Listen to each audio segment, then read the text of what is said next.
না না আমি বলবো ও আইসা বলছে যে ডিজিএফআই তার জায়গা থেকে ছবি তুইলা এজেন্সি করে বিদেশে পাঠাইতেছে, আমি এটাকে ভালো বলবো এই সরকারকে? যখন আমি জানি যে ডিজিএফআই হচ্ছে, যখন আমি জানি যে ডিজিএফআই হচ্ছে ডক্টর মোহাম্মদ ইউনূসের আন্ডারে। খালেদ ভাই, এই সরকারের সবথেকে বেশি সমালোচনা ইনকিলাব মঞ্চের চেয়ে বেশি কেউ করে নাই। শমসুদ ভাই এইমাত্র যেটা করলো, সে লিগকে পান্ডা পইলে পরের লাইনে বলতেছে যে আগের সরকারের চেয়ে ভালো চালাতে পারছে, এই সরকারের হাজারটা সমস্যা আছে। আমরা বলবো এই সরকারের দায়ও বাংলাদেশের সকল জনগণের, যে যা যা পারবে না। কিন্তু আপনি কি এটাকে কোনোভাবে গত ফ্যাসিবাদী আমলের সাথে তুলনা করতে পারবেন? ফ্যাসিবাদের কেন তুলনা করলে কি হবে? আমি বলবো হাসিনা ফেসিবাদী সরকার ছিল, কিন্তু এই সরকার ফেসিবাদী না, কিন্তু হাসিনার চেয়ে অর্থনৈতিক বা রাজনৈতিকভাবে ভালো চালাইছে কি খারাপ চালাইছে? আমি যদি দেখি হাদি, আপনি আমাকে বলেন, কালকে আসিফ মাহমুদ সজীব ভুঁইয়া আমার অনুষ্ঠানে এসে বলছে যে এই সরকারের ভিতরে সরকার তার বিরুদ্ধে ষড়যন্ত্র করতেছে, এটাকে আমি কি বলবো? ভালো বলবো?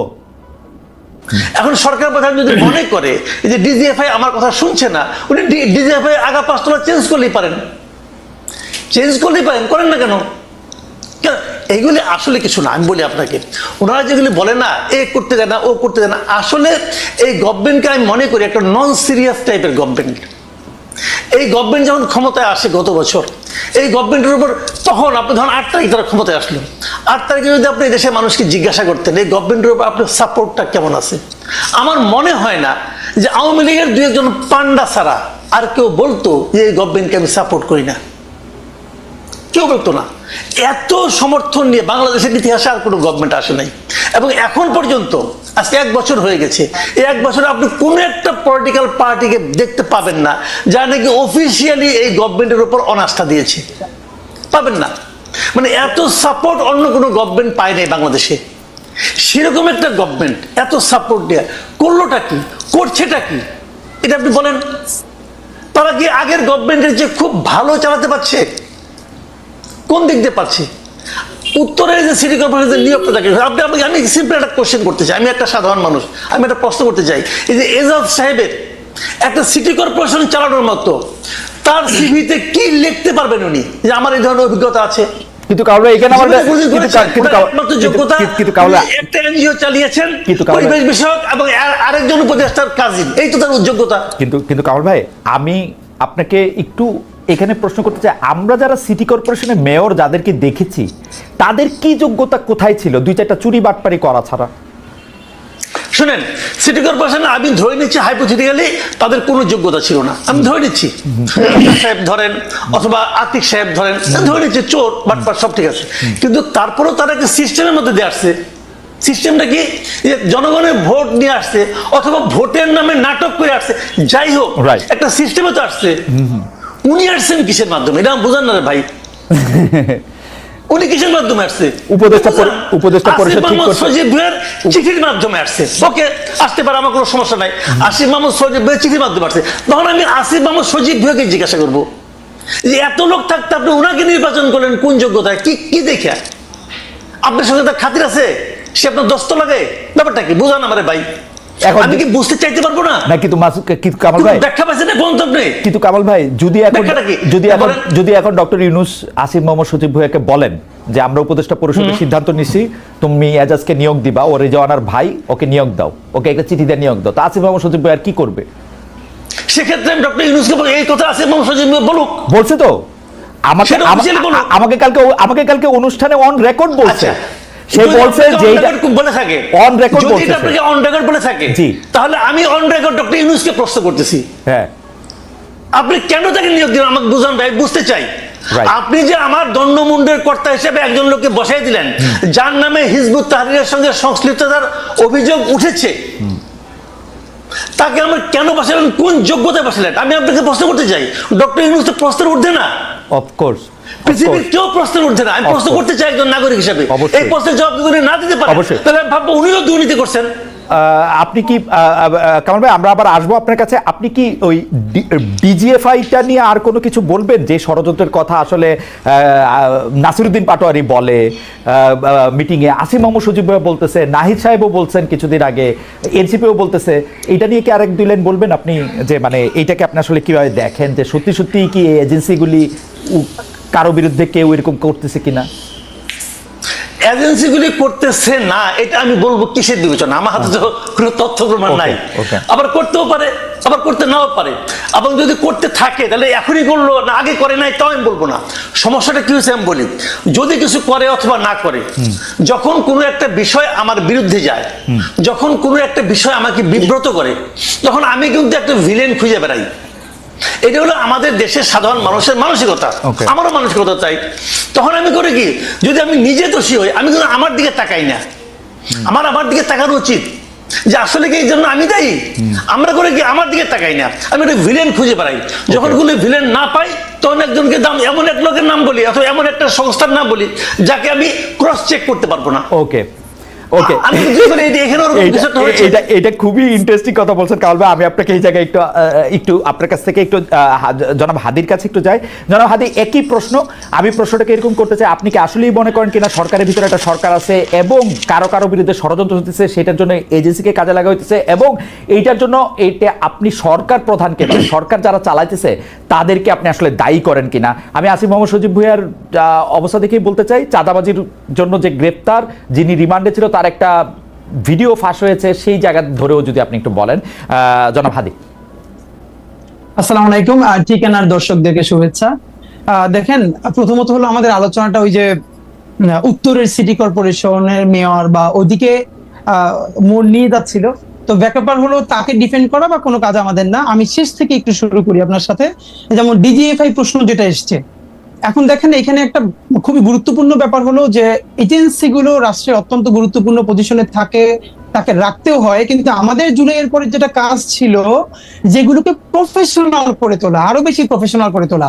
ফ্যাসিবাদ হাসিনা মিলে যেটা করেছিল, এই প্রফেশনাল প্রতিষ্ঠানগুলোকে শতভাগ আওয়ামী লীগের, সোজা কথা আপনি ধরেন নাজি বাহিনী তাদের যে ভিন্ন ভিন্ন এরকম সেগমেন্ট তৈরি করেছিল, এরকম এনএসআই, ডিজিএফআই রাষ্ট্রের সব থেকে গুরুত্বপূর্ণ অর্গানগুলোকে তাদের পার্টির পান্ডা বানিয়ে ফেলেছিল। তো এখন আমরা যেটা প্রত্যাশা করেছি যে তাদের ওই দীর্ঘ কালচার তারা পরিবর্তন করে, তারা প্রফেশনালি রিয়াক্ট করবে। আমি আপনাকে শুধু একটার সাথে ধরাই দিতে চাই, ধরেন এই যে 5ই অগস্ট ঘোষণাপত্রের দিন এনসিপির কিছু লোকজন কক্সবাজার গেল। আচ্ছা, এনসিপির যে লোকজন কক্সবাজারে গেল, এটাকে সঠিক হলো না ভুল হলো, এটা পলিটিক্যাল অন্য পার্টিগুলো ক্যাশ করবে, বিএনপি ক্যাশ করবে, জামাত ইসলামী ক্যাশ করবে, বলবে এরকম ঐতিহাসিক দিনে তারা কেন গেছে, তারা এই সিগনিফিকেন্স কেন বোঝে না। এইটা হলো পলিটিক্স, এই পলিটিক্সটা চলবে।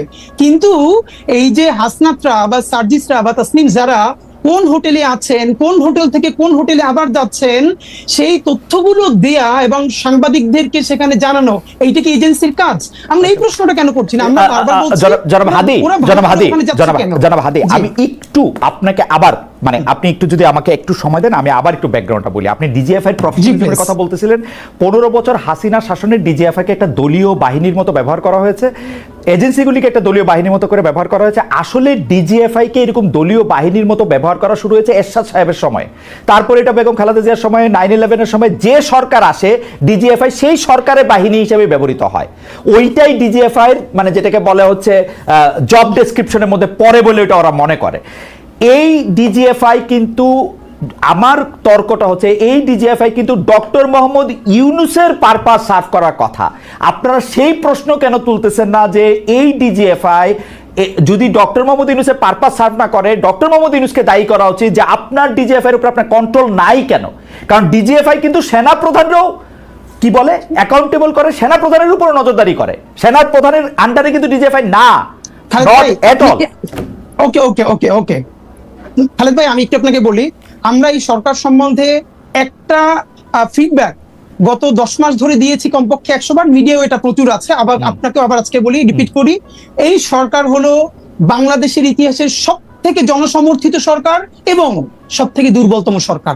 এই দুটোই তার ক্ষেত্রে সত্য।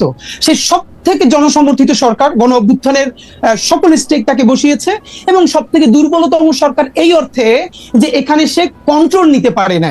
ব্যাপার হলো এটা, এই যে কন্ট্রোল নিতে কেন পারলো না, এটা নিয়ে দীর্ঘ আলাপ আছে।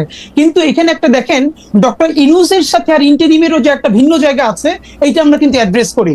আপনারা খেয়াল করবেন যে স্বাভাবিকভাবে এই সরকারের ব্যর্থতা তো ডক্টর ইউনূসের উপরে প্রথমে যাবেই, এটা যাওয়া অবশ্যই যাবে। কিন্তু আপনার খালেদ ভাই মনে থাকবার কথা, যেদিন ডক্টর ইউনূস বাংলাদেশে নেমেছেন, সেদিন কিন্তু মাত্র 3টে উপদেষ্টা পদ খালি ছিল। এর মানে আগের সকল উপদেষ্টা পদ সব রেডি, ডক্টর ইউনূস আসার পরে আর মাত্র 3টে পদ খালি ছিল। তখন আমরা ডক্টর ইউনূসকে বলছি যে আপনি তাহলে এখানে কারা কারা উপদেষ্টা আছে, এখানে বিএনপির লোকজন আছে, এখানে জামাতের আছে, এখানে জাসদের আছে, সমস্ত ঘোড়া থেকে আছে। এটাকে আপনি হিয়ারসে বলতেছেন নাকি প্রামাণিক সাপেক্ষে বলতেছেন? কারণ আমরা জানি ডক্টর মোহাম্মদ ইউনূস হাসপাতালের বেডে শুয়েও উপদেষ্টা পদ চেঞ্জ করেছেন। মানে আমরা তো আর আমি ডক্টর ইউনূসের সাথে উনি প্রধান উপদেষ্টা হওয়ার পরে আমার কোনো কথা হয় নাই, কিন্তু আগের কথা মানে আমি জানি যে আপনি যে বলতেছেন উপদেষ্টা পদে নিয়ে নেওয়া হয়েছিল, তো সেই 3 উপদেষ্টা পদে কি ডক্টর মোহাম্মদ ইউনূস ওই স্বাস্থ্য উপদেষ্টা, তারপরে এই যে এদের নিয়োগ দিচ্ছেন, এই যে এনজিও আরো 2জন যে এনজিও তাদের নিয়োগ দিচ্ছেন? না, হতে পারে, মানে হতে পারে, কিন্তু আমরা হলো যেটা বাকিদের কে নিয়োগ দিছে? এই সমস্ত গণ অভ্যুত্থানের শক্তি সবাই মিলে দিচ্ছে, কারণ পলিটিক্যাল পার্টি সবাই বসছে, বিএনপি বসছে, জামাত বসছে, এবি পার্টি বসছে, ছাত্ররা বসছে, কিন্তু আমাদের তর্কটা ওই জায়গা না। আমরা ভাই আপনারা যেটা মূলত বলতে চাই, দেখেন এই যে মাসুদ ভাই এখন পর্যন্ত যেটা বললো, মুশকিলটা হইলো যেমন আপনি আমার সরাসরি আমার একটা পরিচয় আছে যে আমি এই জুলাই বিপ্লবের বলি অথবা জুলাই গণ অভ্যুত্থানের বলি, এটার একটা শরীক। আমরা সবাই মিলে হাসিনাকে তাড়াইতে বাধ্য করছি, এর মানে এগুলোর ব্যাপারে আমাদের কোনো গ্লানি নাই। কিন্তু মাসুদ ভাইয়ের ক্ষেত্রে যেটা ব্যাপার, মাসুদ ভাই দেখেন আপনি যখন কথা বলছিলেন, আপনাকে তখন মাসুদ ভাই প্রথমে বলেছে একটা যে লীগের পান্ডা ছাড়া আর কেউ এটাকে অস্বীকার করবেন, এর মানে লীগকে তিনি প্রথমবার পান্ডা বললেন, এটা শুনে তো দর্শকরা খুশি হবে।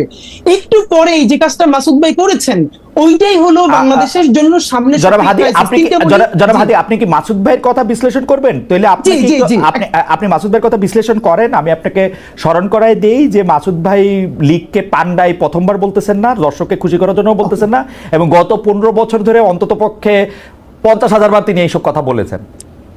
আচ্ছা ভাই, তাহলে আমি আপনাকে মনে করাই দিই, মাসুদ ভাই যদি গত 15 বছর ধরে এটা বলে থাকে, এর সাথে আরেকটা সত্য হলো শাহবাগে যখন নিকৃষ্টতম মব হয়েছে বাংলাদেশের, এবং সেটাকে আমার দেশ যখন ভীষণ ভাবে ব্যানার হেডিং করে এক্সপোজ করছে যে শাহবাগে ফ্যাসিবাদের পদধ্বনি, তখন মাসুদ ভাইয়ের প্রোফাইলে এখনো আছে 10ই ফেব্রুয়ারি 2013 মাসুদ ভাই একটা স্ট্যাটাস দিছে আমার দেশের, সেইটার যে এইটার নাম যদি হয় সাংবাদিকতা তাহলে আমি লজ্জিত।